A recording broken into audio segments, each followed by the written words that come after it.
Everyone, I am doctor रुकबा और आज हम बात करने वाले हैं पोस्ट डिलीवरी केयर के बारे में।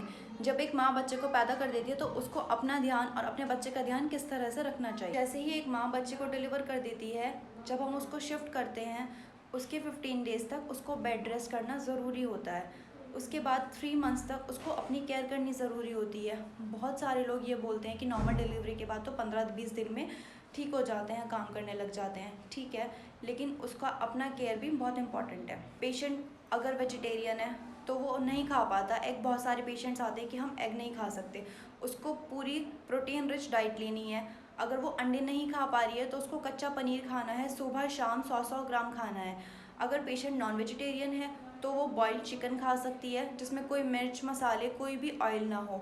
वो सुबह शाम अंडे खा सकती है। जो अंडे का वाइट वाला पार्ट होता है वो पेशेंट को खाना ज़रूर रहता है। अब दूसरा पॉइंट है, पेशेंट को अपनी हाइड्रेशन का प्रॉपर ध्यान रखना है।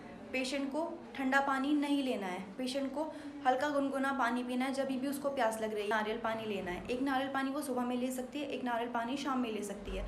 अच्छे से पानी पीना है, पानी को उबालना है, उसको ठंडा करने के बाद उसको ले सकती है वो। तीसरी चीज़ आती है कि पेशेंट क्या क्या खा सकती है।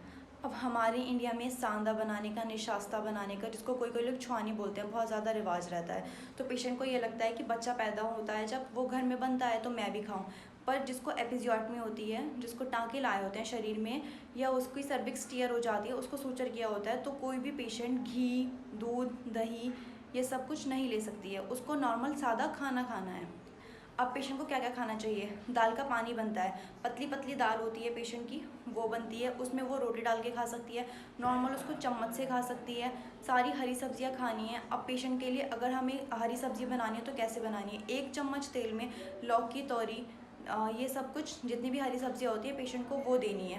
अब चौथी इंपॉर्टेंट चीज़ है प्रॉपर ब्रेस्ट फीडिंग।